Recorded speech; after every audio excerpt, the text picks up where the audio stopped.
Ya está. Buenas tardes, bienvenidos a todos y a todas a este nuevo ciclo del webinar de prácticas en Historia Económica de la Asociación Española de Historia Económica. Me gustaría dar las gracias en primer lugar a los dos consejeros encargados de la organización y planificación de estos seminarios, Miquel Gutiérrez y Alba Roldán, y os invito además a poneros en contacto con ellos para enviar nuevas propuestas. Y me gustaría dar las gracias también a nuestro primer ponente, que es Guillem Ver de la Universidad de Barcelona.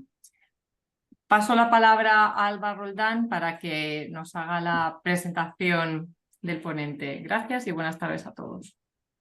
Gracias, Dori. Bueno, Guillem Ver es profesor en la Universidad de Barcelona, está acabando su tesis, de hecho va a defender su tesis en los próximos 1 o 2 meses, y él ha estado trabajando sobre seguros de maternidad, políticas familiares, subsidios familiares, y esta preocupación en su investigación le ha llevado también a intentar mejorar el enfoque que se le da al trabajo femenino, a la perspectiva de género en las clases de historia económica. Así que de ahí el título, ¿no?, de su webinar, promoviendo la perspectiva de género en los programas de historia económica, la participación laboral femenina en la revolución industrial. Así que muchas gracias, Guillem, por haber aceptado participar en los webinars y adelante. Bueno, muchas gracias. Antes de nada, gracias a la asociación, a Dori y también a Alba y a Miquel por organizar estos seminarios. Es una iniciativa súper interesante y estoy muy contento de ser el primero de este año, así que veremos qué tal va. Bueno, como bien ha dicho Alba, esta presentación, esta idea nace un poco de cómo integrar una de las que eran mis perspectivas o mis inquietudes principales a la hora de hacer la tesis, incorporarlas a la docencia en un programa de historia económica cuando normalmente son programas relativamente ciegos a la perspectiva de género, ¿no? Entonces, la idea sería cómo... Uy, no pasa... Ahora. Vale. Esta es la idea de toda la presentación resumida, digamos, en una frase. Básicamente sería cómo podemos usar una sesión práctica, en este caso de Historia Económica de España, para promover las perspectivas de género y a la vez fomentar el pensamiento crítico en las ciencias sociales. En este caso, desde nuestra disciplina, que es la historia económica. Bien. Básicamente, como he anunciado un poquito antes, la relevancia de la cuestión de género ha como incrementado muchísimo en las últimas décadas y sobre todo en los últimos 4, 5, 6 años. Por un lado, socialmente, porque el auge del movimiento feminista y la creciente sensibilización social en términos de género ha hecho que cada vez más investigadores por un lado, pero también alumnos y alumnas por el otro, y una creciente, digamos, capa de la ciudadanía se vea atraída por cuestiones que anteriormente quizás no llamaban tanto la atención, como son las cuestiones de género. Pero también académicamente, y es que desde prácticamente los años 90 y con mucha más fuerza a partir de los 2000, el género se ha instituido como una categoría esencial dentro de los análisis histórico, económico y sociológico. Por tanto, esta perspectiva, esta dimensión se nos caracteriza nos aparece como fundamental a la hora de formar no solo futuros profesionales, futuros economistas en este caso, futuros académicos, sino también futuros ciudadanos. No obstante esta importancia, bueno, además hay que decir que dentro del fomento de la perspectiva de género, diversos trabajos han destacado que los espacios de socialización, y en este caso los espacios universitarios, son de una importancia fundamental a la hora de que, en este caso, los estudiantes, como futuros profesionales y futuros ciudadanos, incorporen todas estas formas de pensamiento. A pesar de ello, decía, lo que nos encontramos en la actualidad es que la cuestión de género o la dimensión de género brilla por su ausencia. Y es que, como destacan numerosos autores, la mayor parte de los programas docentes de grados universitarios relegan esta cuestión normalmente a asignaturas optativas, y en los programas y por consiguiente pierden mucho espacio, sobre todo espacio a nivel transversal, en los programas y manuales de asignaturas específicas. Un poco este es el objetivo de la sesión que yo me planteé a la hora de dar esta asignatura de Historia Económica de España. Esto es una asignatura de primero de Economía, como comentaremos, que dábamos a medias, en este caso con el profesor Sergio Espuelas, y a mí me tocaba ofertar, digamos, la primera parte de la asignatura desde la Revolución Liberal Española o desde, digamos, la crisis del Estado absolutista hasta la Primera Guerra Mundial, ¿vale? Entonces, dentro de este periodo, el reto era cómo puedo introducir la variable de género, como he comentado antes, en un programa que no la lleva, ¿vale? Pero además, el objetivo que llevaba esta sesión práctica era el de comprender cómo se articula o de introducir a los estudiantes a entender cómo se articula un debate en términos académicos, en este caso usando nuestra disciplina de historia económica como caso, digamos, de estudio, ¿vale? Pero además, como he avanzado anteriormente, me parecía una oportunidad muy interesante para introducir un vector de crítica tanto a cómo se construye la evidencia científica, en este caso con las fuentes históricas y las estadísticas oficiales, y cómo criticar las asunciones y supuestos que frecuentemente tenemos como investigadores, que muchas veces guían, o en este caso como estudiantes o como futuros ciudadanos, que muchas veces guían nuestros razonamientos, pero que frecuentemente no sometemos lo suficientemente a crítica. Este era el objetivo triple de esta sesión, ¿vale? Y esto además lo quería implementar, como he comentado, en un grupo de historia, en dos grupos en este caso, de historia económica de España. Estamos hablando de grupos muy grandes, de primero de economía, y básicamente en uno tenía 77 y en el otro 80 matriculados. Tengo que decir que esta era la segunda vez que implementaba esta práctica, y el año anterior teníamos cifras bastante similares, ¿vale? Entonces, antes de empezar a explicar cuál es el tema en sí digamos, de la práctica en sí, cómo se organizaba una sesión práctica. Básicamente lo intentamos organizar con el grupo partido. Esto es, dividimos el grupo a la mitad, ¿de acuerdo? Y dividimos la práctica en dos sesiones. No, era en este caso martes y jueves. En una viene medio grupo durante las 2 horas, en la otra viene el otro medio grupo durante las 2 horas, ¿vale? Entonces, previo a la sesión de prácticas, básicamente yo les propuse una serie de materiales, ¿no? Y les propuse trabajar estos materiales en base a una serie de preguntas para guiar el contenido del texto, ¿vale? Porque uno de los elementos que hay que tener en cuenta es que como estudiantes de primero de grado de economía muchas veces no vienen con un conocimiento, digamos, específico o previo sobre el tema, ¿no? Con lo cual todo esto tenía que estar lo más guiado posible, ¿sí? Entonces, una vez en clase, básicamente dividíamos la sesión de 2 horas en 2 sesiones de 1 hora y 1 hora. En la primera discutíamos sobre las preguntas en clase para reforzar, fijar conocimientos y sobre todo fomentar un poquito el debate. Y en la segunda metíamos la prueba escrita. Esta segunda parte era la única que se evaluaba de la práctica y contaba, digamos, un punto sobre el total de la asignatura. En este caso, para dejarlo claro, las asignaturas de Historia Económica de España constan en nuestro caso de 5 prácticas y nosotros cogemos las 4 mejores notas. Bien, ¿cuáles son estos materiales? Básicamente constaban de una explicación previa y el consecuente PowerPoint, unos 15 minutos antes, digamos en la sesión anterior a la primera práctica, en el que básicamente explicábamos cuál es el marco del debate que les proponía, cuál es el objetivo de la práctica y cuál es el método de evaluación de la misma, con el objetivo de que los estudiantes tuvieran el mayor grado de transparencia posible a la hora de afrontar el trabajo, ¿sí?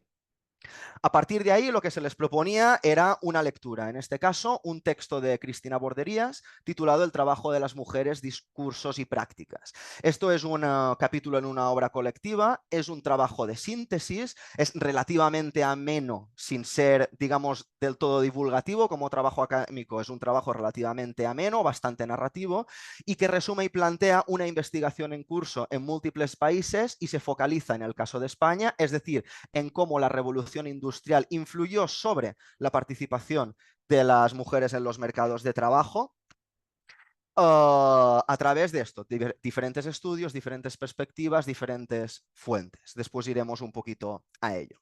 ¿Cuáles son las ventajas de esta sesión práctica? Básicamente, la primera de las ventajas es que nos permite un espacio habilitado para introducir temas con relativa libertad. Digamos, hay una relativa manga ancha a la hora de introducir temas en las prácticas de esta asignatura. Además, permite discutir con tiempo, básicamente es una sesión completa, un tema específico y con un menor ratio de alumnos por aula, que esto, como he comentado antes, en grupos de 70-80 personas es imposible dar pie al más mínimo debate, el hecho de reducirlo a la mitad ayudaba en este sentido, ¿no? Y además no situaba al alumnado en desventaja, restando tiempo de otros elementos más evaluables, que hablando en plata es la parte del temario que entra en el examen.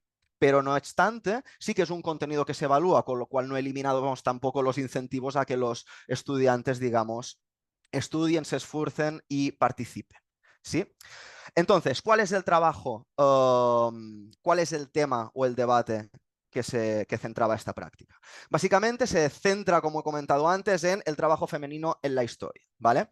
Básicamente partimos de que el trabajo, la participación laboral femenina ha sido considerada clave no solo para conseguir mayores niveles de equidad entre hombres y mujeres a nivel económico, sino también como un vector importante de crecimiento económico y de bienestar material para la población. ¿Sí?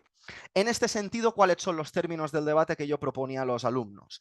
Partíamos de la propuesta, digamos, de la llamada U de Golding, la curva en forma de U de Golding. Básicamente, Claudia Golding en los años 90 propuso el siguiente, digamos, modelo que relacionaba la participación laboral de las mujeres con los niveles de desarrollo económico. Básicamente lo que observaba Claudia Golding en una foto, digamos, en un análisis cross-section, es que aquellos países con bajos niveles de desarrollo económico, en este caso bajos niveles de PIB per cápita, tenían muy elevada participación femenina. Países de renta media tenían tasas de participación laboral femenina mucho menores, que nuevamente volvían a aumentar en los países de renta muy elevada. Esto llevó a Claudia Golding a establecer la siguiente narrativa con los siguientes factores explicativos, usando los Estados Unidos como caso de estudio, ¿vale?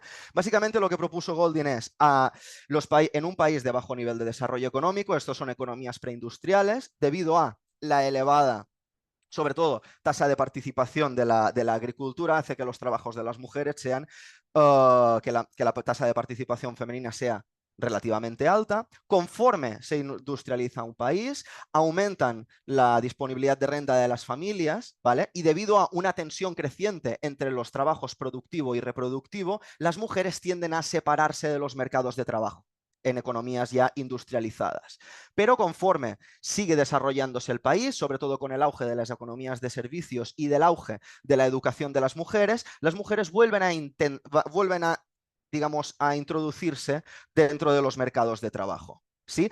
Por tanto, de una foto cross-section, Claudia Golding sacaba una propuesta de análisis o una propuesta de una historia longitudinal en la que además los factores de oferta como la renta disponible de los hogares o los niveles de educación de las mujeres eran clave.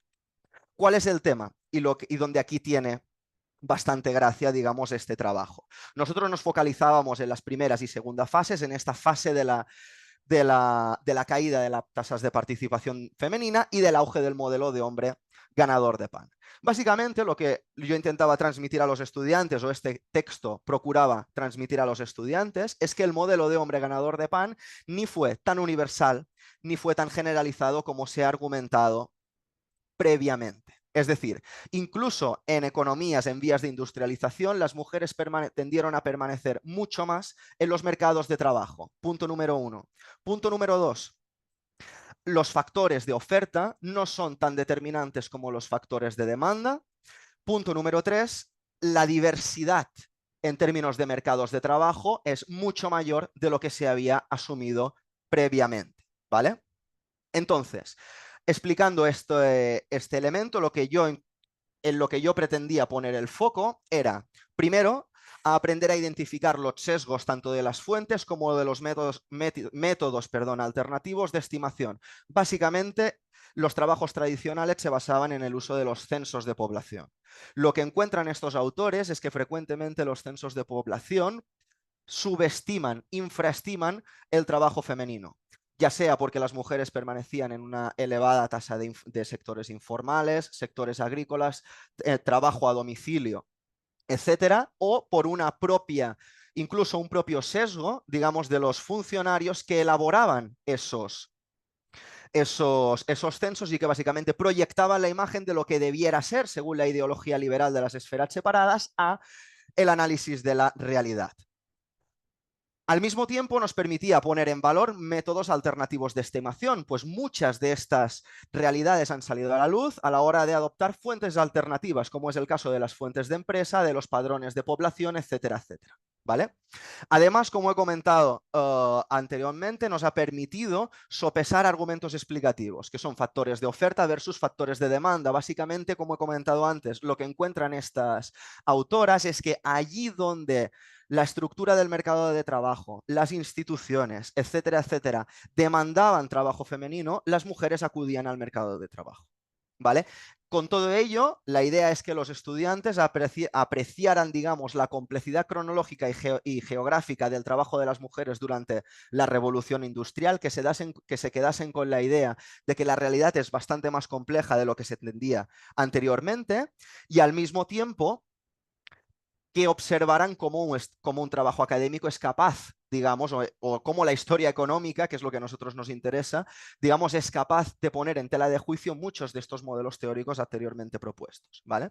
Y con todo, la idea era aprender a adoptar una actitud crítica respecto a los sesgos y supuestos de la investigación en ciencias sociales. Muchas veces, como digo, tanto las fuentes como las estadísticas oficiales, como los propios investigadores tienden a tener sesgos conforme a las sociedades donde nos han tocado vivir. Esta práctica, de alguna manera, pretendía poner frente al espejo este tipo de situaciones para generar pensamiento crítico. ¿Vale? Sin embargo, como es obvio, esto es una práctica en una asignatura de grado, por tanto tiene muchísimas limitaciones. Yo aquí he enumerado 3 de las principales, solo para dar un poco de pie al debate. La primera, que es la más evidente, es que no soluciona el problema de la introducción transversal de la cuestión de género, porque sigue pecando de lo que he dicho anteriormente. Lo estoy relegando a una práctica concreta en un momento concreto de la asignatura. Y esto obviamente es un problema. Además, sí que encontré bastantes limitaciones del éxito de la sesión debido tanto a las diferencias en conocimientos previos como al propio interés de los alumnos. Aquí lo que nos encontramos en parte, y ahí es una evidencia anecdótica basada en la experiencia, básicamente en los alumnos, o en este caso sobre todo alumnas que estaban interesadas en aprender más o en los niveles de participación en clase, se observaba, o yo observé, una mayor participación y un mayor interés en general en las mujeres que en los hombres en este tipo de prácticas. No significa que todas las mujeres estén interesadas ni todos los hombres desinteresados, pero nos cabe preguntarnos si hay una cierta cuestión de género en este elemento. Y por último, una suerte de barreras disciplinarias. Y es que al final esto es una asignatura de grado de economía y la historia muchas veces cuesta de entrar. Entonces, sigue siendo complicado, digamos, estirar a los alumnos de economía para que entiendan por qué la historia es importante y por qué, digamos, les tiene que interesar este elemento. Normalmente, lo que te encuentras es que aquellos alumnos que se interesan más o que se participan más son aquellos que ya tenían un interés previo en la historia. Por tanto, aquí, digamos, es un elemento digamos, de reflexión para continuar trabajando. Y eso ha sido todo. Espero que haya sido interesante. Muchísimas gracias por la oportunidad y encantado ahora de debatir con todos. Muchísimas gracias, Guillem. Buah, me ha parecido Gracias. súper interesante. Y vamos a ver, quien tenga una pregunta, tanto si la quiere dejar escrita en el chat, como puede tomar la palabra o darle a lo de levantar la manita en la parte de abajo del Zoom. Así que no sé si alguien quiere comentar, preguntar.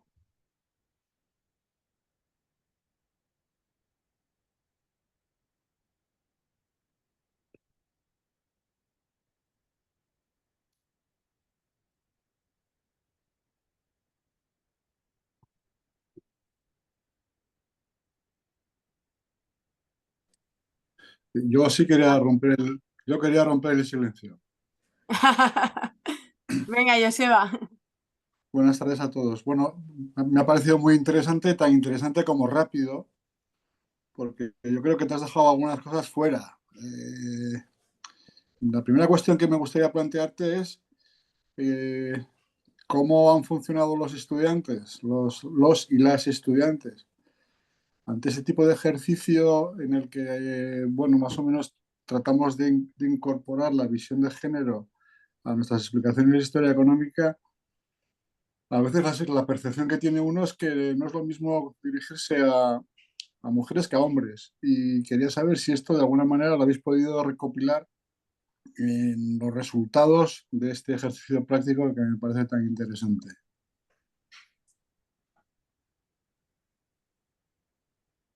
Bueno, gracias, Joseba. Sí que me tenía, digamos, preparada alguna evidencia un poco más de medición de los resultados. Si vuelvo a compartir pantalla.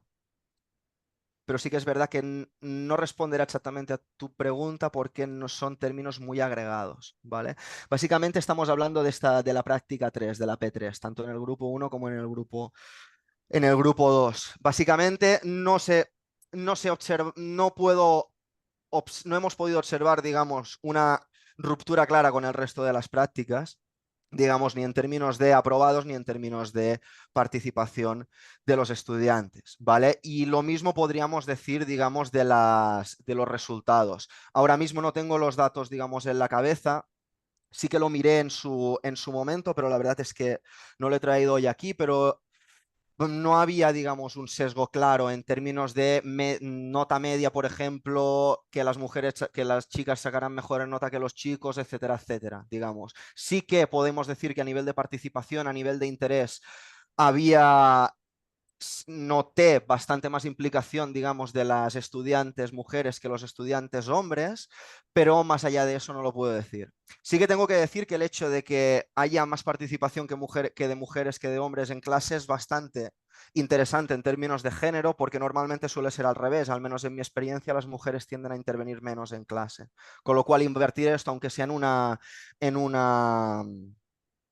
digamos, en una sesión, pues ya es interesante.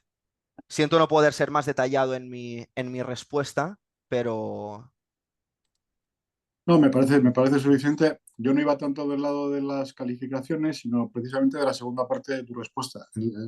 Si la respuesta de las estudiantes es diferente a la de los estudiantes. Pero vamos, me doy por respondido. Gracias. vale, no, en este caso sí es bastante más fácil de responder. Entonces, en este caso, como hay un sesgo de quién responde y quién no, hay que decir que no encontré grandes diferencias, porque los chicos que sí que respondían normalmente eran los que más interesados estaban en clases regulares. Así que en este sentido no había grandes diferencias, en términos de que preguntan cosas diferentes, etcétera, etcétera.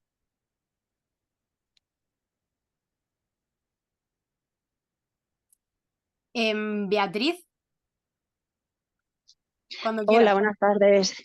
Muchas gracias por la presentación, Guillem. Yo iba un poco también en la línea de Joseba, que era conocer un poco más si la pretensión que tú tenías con la práctica y los objetivos que tú te planteabas, tú nos has manifestado un poco qué es lo que perseguías, ¿no? Si eso es un poco lo que te encontrabas luego cuando los alumnos y alumnas realizaban la práctica. O sea, ellos llegaban a esos resultados, son esas las conclusiones que alcanzaban. O sea, porque yo creo que el objetivo al final, más que un resultado de unas calificaciones u otras, es un poco qué tipo de reflexiones y si llegan a ese punto de análisis crítico que tú estabas buscando, ¿no? O sea, yo creo que esa es la parte que nos interesa, ¿no? Como docentes. ¿Eso qué tal? Gracias por la pregunta, sí, es súper, súper pertinente. Tengo que decir que los resultados son mixtos, por decirlo de alguna manera. Y tengo que decir que se mantenía el sesgo que creo que todos encontramos cuando damos clases de algunos alumnos muy interesados que hacen reflexiones muy buenas y otros que les ha costado bastante entender el texto. En este sentido, ¿cumplí el objetivo? Yo creo que sí, por esto lo repetí 2 años, porque sí que encontré con unos niveles, digamos, el primer año me encontré con unos niveles de interés bastante elevados, por ser un tema bastante exótico para ellos, porque no es un tema que quizás se esperen encontrar en una asignatura de Historia Económica de España, por lo tanto, por ser un experimento así un poquito raro, por decirlo de alguna manera, sí que encontré bastante interés, esto tengo que decirlo. A nivel de las reflexiones que eran capaces de suscitar, normalmente los alumnos que hacían buenas reflexiones en clase hacían buenas reflexiones en la práctica y por desgracia viceversa. Muchas gracias. Fíjate que yo tengo la impresión que al plantearlo... ¿Se me oye bien? Sí. Sí, perfectamente. Tengo la impresión que volviendo al tema de los sesgos, al plantearlo un profesor varón, probablemente la participación y la recepción por parte del alumnado va a ser mejor que si lo plantease una profesora. No sé, Puede es ser. una percepción mía, igual soy yo la que ahora tiene la visión sesgada, pero yo tengo la impresión que si plantease algo así, porque yo suelo utilizar un lenguaje inclusivo en clase, y creo que cuando sois los hombres los que hacéis este tipo de prácticas, hacéis un gran favor para la igualdad en la sociedad, y me alegra muchísimo encontrar gente como tú, porque creo que la acogida es todavía mejor que si lo hacemos las mujeres, porque parece que, no sé, tengo esa percepción, no sé si lo compartís el resto, pero no sé, quizá esto es cosa mía, no sé si tienes tú la misma impresión, pero yo creo que al ser tú varón, probablemente tengas un poquito de mejor acogida que si lo planteásemos mujeres, pero bueno, esto son igual cosas mías, ¿eh? Nada más. No, no, puede ser perfectamente. O sea, yo también es más sensaciones que, digamos, evidencia, pero sí que es muy posible que sea así. Que encuentres más interés, sobre todo por parte quizás de estudiantes hombres, es posible que lleve a un mayor interés. Es posible, no puedo decir nada más. Y de hecho, tengo casi más evidencia anecdótica por parte de profesores de secundaria en este sentido, que sí que ocurre esto, que los alumnos cuando hablan, cuando mujeres hablan de temas de género, tienden a decir, mira, ya me viene esta feminista, no sé qué, que no cuando lo hace un hombre. A nivel universitario no lo sabría decir, pero sí que comparto esta sensación, tristemente. Dori,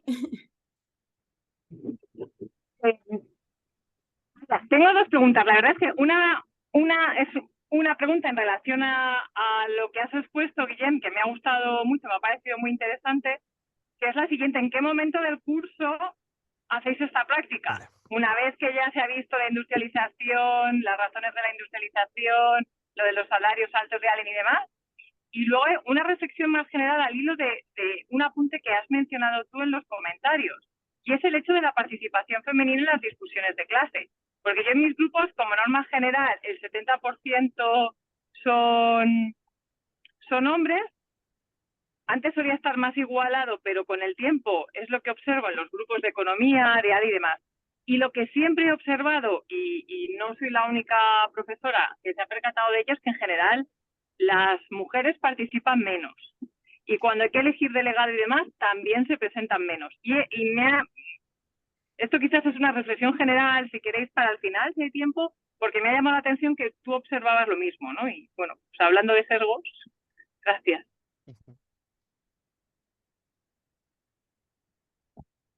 Guillem, Sí, ¿quieres?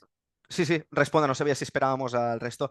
Vale, ¿en qué momento del curso? Buena pregunta. Esto lo hacía normalmente ya hacia el final, es la tercera práctica, entonces, dependiendo de cómo nos caigan los puentes y demás, porque yo me intentaba organizar las prácticas como una semana, es decir, que durasen una semana, porque el martes tener un grupo y el jueves otro para eliminar, digamos, que haya según qué desigualdad entre grupos, digamos, y solía ser una vez habíamos visto, digamos, la España liberal y estábamos dentro de la restauración, más o menos, durante este periodo. Y a nivel de participación femenina, totalmente. O sea, mi experiencia es que las mujeres tienden a participar muchísimo menos. Y no solo en clase, en general esto se ve en conferencias, es que no solo participan menos, sino es que se tienden a sentar en filas, como en filas más traseras, etcétera, etcétera, etcétera. Sí, esto pasa muchísimo. Incluso en esta práctica costaba animarlas, pero es verdad que conseguía, digamos, participaciones más altas. Yo que sé, chicas que antes no, que en clase no hablan o que en otras prácticas no habían hablado, ahora sí que toman la palabra. En este sentido estaba contento, pero bastante lejos en este sentido de lo que debiera ser. Miguel. Mi intervención va en el sentido de destacar una de las debilidades que ha señalado Guillem de esta práctica y el peligro que tiene eso, ¿no? El hecho de que sea una seta, un objeto aislado en el hilo argumental de la asignatura, ¿no?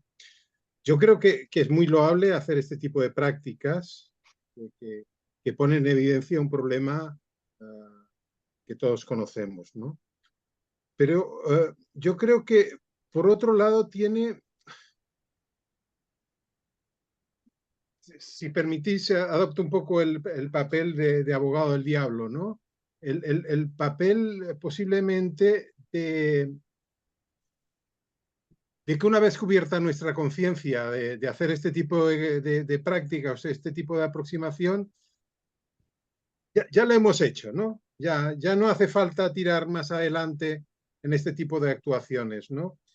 Yo por eso, y os explico mi experiencia al respecto, es una cuestión que me había planteado muchas veces de poner en negro sobre blanco en el tema de las prácticas. Y no lo he hecho nunca justamente por eso. Es decir, mi estrategia ha sido la contraria, intentar que eso impregne todo el resto. Es decir, el planteamiento de género posiblemente no lo he evidenciado de forma teórica, como ha hecho Guillem, y que creo que es muy útil, pero sí que ha estado presente en todos los momentos en los cuales ha sido posible en el temario. No sé, por ejemplo, recuerdo perfectamente uno de los momentos que tengo reservado para el análisis de género, es cuando realizo una aproximación al nivel de industrialización de España a principios del siglo XX y utilizo un cuadro de un artículo de Jordi Catalán sobre el porcentaje de mano de obra activa masculina sobre el total de la mano de obra industrial masculina sobre el total de la mano de obra. Ese masculina me sirve para mí para reivindicar o para evidenciar el sexismo de las estadísticas. Es decir, y constantemente durante todo el temario voy aprovechando este tipo de pequeñas cosas para que sea como mucho más natural y mucho más constante la reivindicación de evidenciación de esta situación, de esta ausencia de... Es decir, tú a los alumnos no le comentas lo de la mano de obra masculina y puede haber alguno que sí que le llame la atención, pero yo creo que es muy importante justamente eso, y es lo que decía Guillem, que es un elemento que sin un análisis global de la asignatura y el aprovechar todas las pocas oportunidades o muchas oportunidades que nos da la asignatura, podamos ponerlo sobre la mesa. De todas formas, yo creo que está muy bien hacerlo, pero sin olvidar que el temario ofrece mil y una. Yo, por ejemplo, estoy harto, posiblemente sería mucho decir, ¿no? Pero la incorporación de la mujer al mundo del trabajo, por Dios. Todos hemos tenido abuelas y bisabuelas que han trabajado toda la vida y no me estoy refiriendo al trabajo doméstico, que ya se da por sobreentendido, ¿no? En este tipo de ocasiones son las que yo aprovecho para incorporar esto. Lo que sí que me da culpa, no lo hago utilizando un paraguas teórico como el que hace Guillem. Pero yo creo que no hacerlo también tiene su virtud. Nada, gracias. Sí, sí, totalmente. Al final siempre está digamos, el debate entre si damos entidad en sí a este tema, por ejemplo, en formato práctica, o como si lo colocásemos en un tema del temario, digamos, o si lo tratamos esto de una manera transversal. Yo estoy totalmente de acuerdo, Miquel. Sí que creo que no son mutuamente excluyentes, sino que es importante hacer las dos. En este sentido, tengo que decir que yo quizás no incorporaba tanto estas perspectivas a la información o la evidencia que tú has comentado, digamos, en las clases regulares. Y es verdad que igual pecaba, ¿no? Te da esta tranquilidad de que como ya lo has tratado, quizás no incides tanto en ello. Igualmente sí que siempre se intentaba, ¿no? Y de hecho sí que yo hacía dos esfuerzos de alguna manera, ¿no? En esta asignatura. La primera era no plantear la práctica como, ¿cómo decirlo? sin que se me entienda mal, pero aquí lo importante no es tanto el género o por qué el género es importante, digamos, sino cómo la perspectiva de género nos ayuda a ser mejores investigadores, por decirlo de alguna manera, o sacar mejores conclusiones. Es decir, aquí la clave es si la participación de las mujeres no se entiende la revolución industrial de alguna manera, ¿no? Digamos, para poner esto en valor dentro de lo que es todo el proceso que hemos venido explicando. Y el segundo punto es el que acabas de comentar, Miquel, que es lo del concepto este de incorporación de las mujeres al mercado de trabajo como si en algún momento hubiesen estado generalmente fuera. Que esto es lo que, digamos, esto es lo que los trabajos de Jane Humphries y también de Carmen Sarasura o de Cristina Borderías llevan reivindicando desde hace 30 años, ¿no? Digamos que la mujer no se incorpora en el mercado de trabajo porque tampoco nunca ha estado totalmente fuera. No, digamos, esto es otro de los puntos fundamentales de la práctica, efectivamente. Carlos, Sí, hola, buenas tardes. ¿Se hola. oye? ¿Se Hola. oye Sí, bien? perfectamente. Vale, bueno, pues buenas tardes a todas y a todas y a todos. Enhorabuena, Guillem, por la interesante presentación que acabas de hacer. Yo quería hacerte una pregunta en el siguiente sentido. Claro, tú aplicas o elaboras esta práctica, digamos, en la materia de historia económica de España. ¿Consideras que hay determinados periodos o determinadas fases de la propia historia contemporánea de España que son más complicadas para, pues eso, someterlas, digamos, a una perspectiva de género que otras? Bien sea porque pues, los materiales existentes son más ricos, más abundantes o por cualquier otro motivo. No sé si nos puedes comentar algo a este respecto. Digo esto porque, claro, yo, bueno, sin ser un especialista en el tema, pues supongo que no habrá el mismo número, digamos, de estudios y de investigaciones sobre esta cuestión, ¿no? Que introduzcan la perspectiva de género a lo largo de toda la historia contemporánea de España. En fin, no sé si nos puedes hacer algún comentario a este respecto, ¿sí? Nada más, muchas gracias. Bueno, gracias Carlos por la pregunta, me parece súper interesante y pertinente. De hecho, una de las cosas que me gustaron, digamos, de esta práctica es que a priori el siglo XIX y el tema del mercado de trabajo o la revolución industrial en España parecerían ser dos, no precisamente el periodo más atractivo o más ya ideal para incorporar el análisis de género. Y me explico, sobre todo si pensamos en términos de historia contemporánea, qué es a lo que los estudiantes al final están acostumbrados porque es de donde vienen, de bachillerato, ¿no? Si hablamos de principios del siglo XX, tenemos el auge de la mujer moderna, las guerras mundiales, Primo de Rivera, la Segunda República, el franquismo, todos ellos temas con mucha miga para tratar temas de género. En cambio, el siglo XIX parecería que es un poquito más complicado, ¿no? Por eso, digamos que está... En respuesta a tu pregunta, ¿hay fases de historia de España más fáciles, digamos, de introducir este tema? Sí, y creo que el siglo XIX no es la más fácil de todas. No tanto porque no se puede hacer o porque no haya estudios, sino porque para los estudiantes es quizás un poquito más contraintuitivo. O sea, lo que es como más típico y tópico hablar de otros periodos en otros contextos. O esta es mi sensación, obviamente no tiene por qué ser la verdad absoluta en este sentido. El No sé si te he franquismo, respondido. el franquismo particularmente, puede ser. Es que el franquismo, yo creo Sí. que la República y el franquismo son las mejores épocas para hacer historia del género desde casi todos los puntos de vista. Una por transformaciones, digamos, más igualitarias y la otra por todo lo contrario. Perdonad, los pactos de la Moncloa, que despenalizan el adulterio femenino. Pero lo había despenalizado la República, ¿no? Bueno, ¿Antes? pero desafortunadamente, Bueno, claro.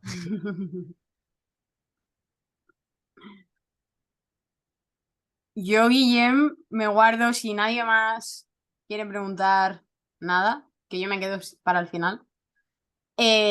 Una pregunta como más pragmática, pero pensando pues en el futuro, en volver a hacer esta práctica, modificarla, vamos, yo creo que seguro que tienes alguna idea en la cabeza de cómo la mejorarías o qué cambiarías para adaptarla en el futuro, o sea, como para que los demás la podamos utilizar.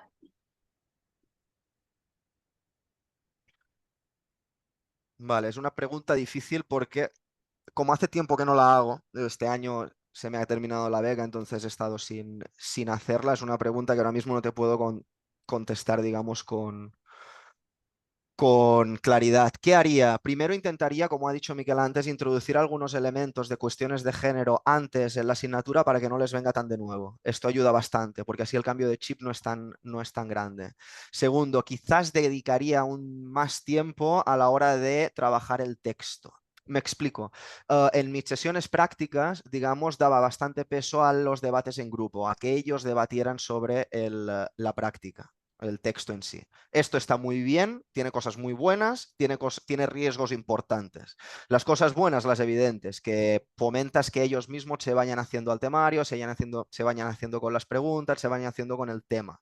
Y después lo puedes, digamos, no sé, puedes dar más cancha al debate. La parte mala, obviamente aquí los sesgos de los estudiantes que ya venían con el texto leído, preparado y tal, pues lo van a hacer mejor que los que no. Y te puedes encontrar pues con casos que yo me he encontrado de cada año de el típico que no se ha leído la práctica y va con el grupo del que sí que se ha leído la práctica para el que se ha leído la práctica le explique la práctica. Esto también puede pasar.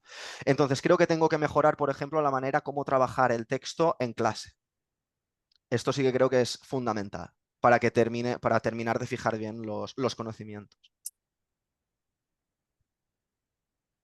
Pero te digo, Bueno, perdón, siento no poder darte una respuesta más detallada en este estadio. cuando la tengas más cerrada ya sabes que la podemos colgar también en la página de la asociación como un practicum y que también te puede servir Si os nos puede parece servir a útil, yo todos como encantado. material docente. Pues si os parece útil, yo encantado. Sí, sí. Bueno, pues muchísimas gracias, Guillem, por el webinar, sobre todo porque es un tema muy importante del que tenemos que estar todos preocupados por mejorarlo en nuestras clases. Así que muchísimas gracias por tu aportación y gracias a todos por haberos conectado y por haber estado en este primer webinar del curso 23-24. Muchas gracias a todos. Muchas Alba, gracias. tenemos tú y yo un momento. Gracias.